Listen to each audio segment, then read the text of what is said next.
Washington ने फारस की खाड़ी में जो युद्ध की आग भड़काई है वह अभी केवल 8 दिन ही जली है, लेकिन व्हाइट हाउस के राजनेता शायद पहले से ही यह सोचने लगे हैं कि इससे सुरक्षित तरीके से बाहर कैसे निकला जाए। आज भले ही युद्ध का माहौल बहुत उग्र दिखाई दे रहा हो, परंतु अमेरिका अच्छी तरह जानता है कि अतीत में उसने भारी सैन्य शक्ति के बावजूद एक कमजोर हो चुके इराक को हराने में पूरे 7 वर्ष लगा दिए थे और पहाड़ी भूभाग वाले अफगानिस्तान में 20 वर्षों तक संघर्ष करना पड़ा था।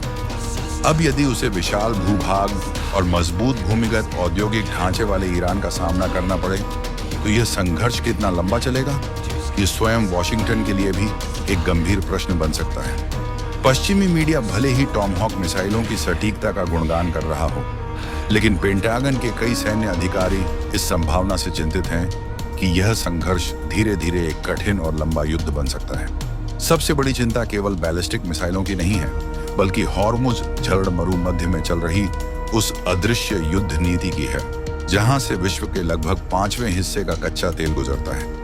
ईरान ने यहां बड़े युद्धपोतों से सीधी लड़ाई की रणनीति नहीं अपनाई है। इसके स्थान पर आत्मघाती तेज नावें, समुद्र में बिछाई गई स्मार्ट बारूदी सुरंगें और तटीय पहाड़ियों तथा गुफाओं में छिपी एंटी शिप मिसाइलें तैनात की गई हैं।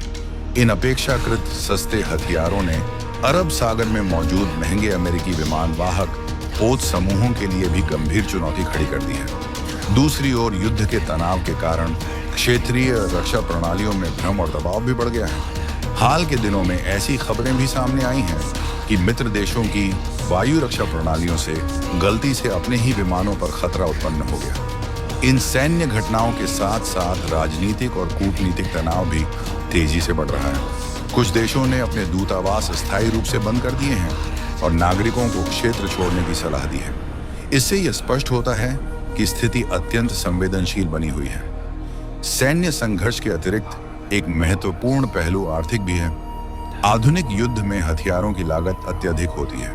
उदाहरण के लिए अमेरिका की एक उन्नत वायु रक्षा मिसाइल की कीमत करोड़ों डॉलर तक पहुंच जाती है, जबकि कई आक्रामक हथियार अपेक्षाकृत कम लागत में तैयार किए जा सकते हैं। लंबे समय तक चलने वाले युद्ध में यह असंतुलन आर्थिक दबाव को और बढ़ा सकता है। इसके साथ ही यदि होर्मुज जल मरुमध्य में तनाव बढ़ता है और तेल आपूर्ति प्रभावित होती है तो वैश्विक ऊर्जा बाजार पर भी गहरा असर पड़ सकता है। तेल की कीमतों में तेज वृद्धि से विश्व अर्थव्यवस्था और विशेष रूप से अमेरिका की महंगाई पर भी प्रभाव पड़ने की आशंका रहती है।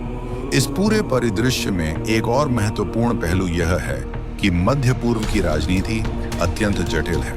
कई क्षेत्रीय देश सीधे युद्ध में शामिल होने से बचना चाहते हैं, जबकि वैश्विक शक्तियां भी बड़े संघर्ष से बचने की कोशिश कर रही हैं। इतिहास ये बताता है कि युद्ध केवल सैन्य शक्ति से नहीं जीते जाते, बल्कि लंबे समय तक टिके रहने की क्षमता, जन समर्थन और आर्थिक स्थिरता भी उतनी ही महत्वपूर्ण होती है। इसलिए फारस की खाड़ी में बढ़ता यह तनाव केवल एक क्षेत्रीय संघर्ष नहीं है, बल्कि इसका प्रभाव पूरी दुनिया की राजनीति और अर्थव्यवस्था पर पड़ सकता है।